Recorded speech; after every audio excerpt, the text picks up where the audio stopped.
Entry,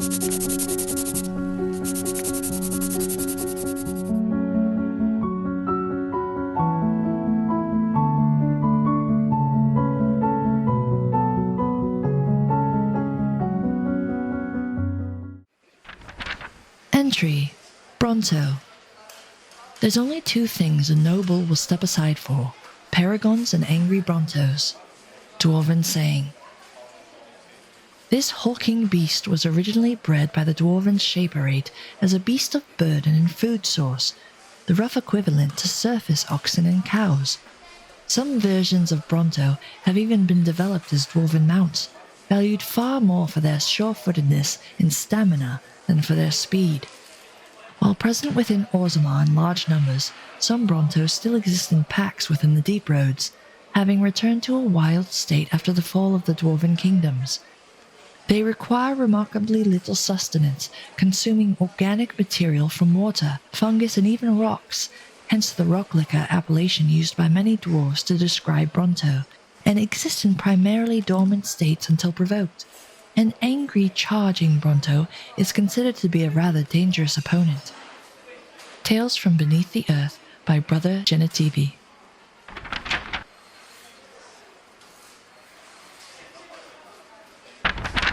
On Druffalo. They said the mages were coming to Redcliffe. We had to leave or be caught in the middle of their war. Guy said that it would be safe in Denerim.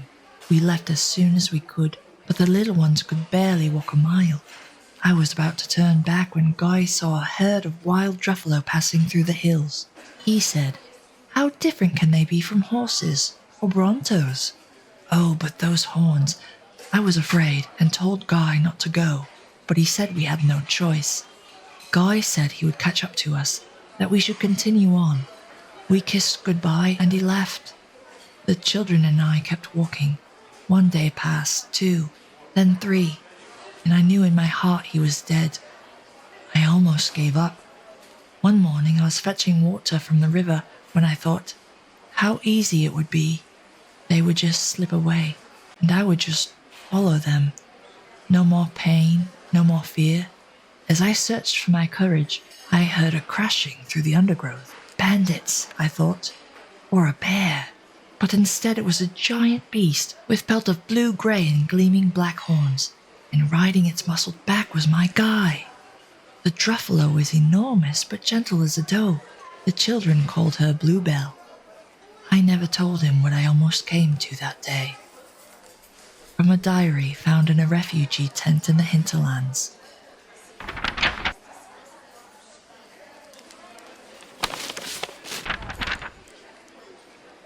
Entry, Hala.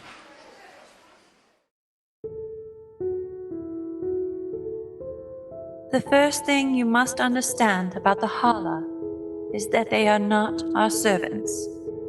They are not our pets. They are our brothers and sisters. Remember, the Gillenane, the first Hala and mother of them all, was once a huntress of the people.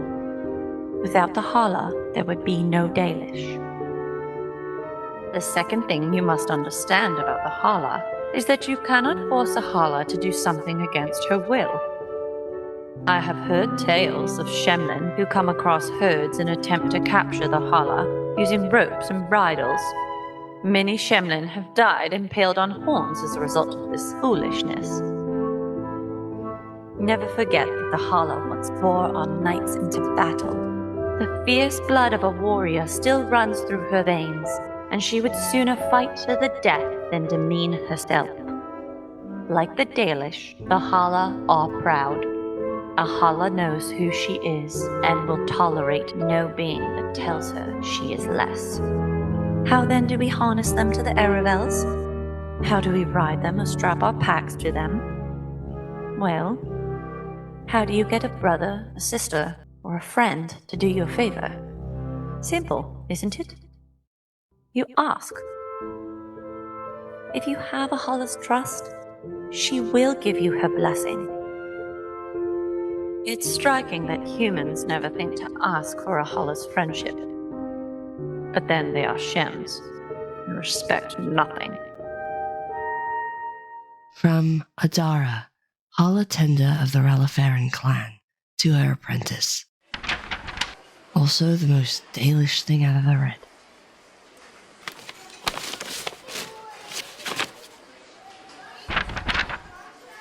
Entry: Ram. The ram is a marvelous creature. Its wool makes the best lining for winter coats this side of the mountains. The horns and bones can be crushed into powder and mixed with the soil for a healthy crop, or charred and ground into ink powder. The hide makes a good cover in a window against the winds. You can burn the dung in a pinch. Melt down its fat for candles. I haven't even mentioned the meat. With a full-grown ram, you could make a stew big enough for a village and have enough left over for a week. So there'll be no more complaining about being paid in sheep for your work during the harvest. With that ram and a few ewes, you could start your own flock. You're lucky to have them handed to you instead of needing to go and tame a wild one. Listen to your father for once. Take care of those animals, and they'll take care of you. Letter from a Ferelden farmer to his son. Huh? Has the time finally come? Am I losing my mind? Entry: August Ram. The August Ram! Surely whoever named it Ram had never seen its more common cousin. The slender legs and sleek hide give the animal the grace of a hart or a halla. Its curved horns spiral back over delicate ears, twitching at the slightest rustle of grass. When startled, speed is the August Ram's only defense against the hunter. It is difficult to sneak up on these shy and wary creatures, but I have been here so long and shown such mild behavior that I have gained their trust. The rams graze peacefully a stone's throw from my sketching easel as I write this, thinking no more of me than a rock in the field or a flower in the grass. I just wish the rotten things would stop trying to eat my canvases whenever I leave the camp. From the diary of Tillendal Lamallin, noted painter of wildlife and portraits to the Orlesian court.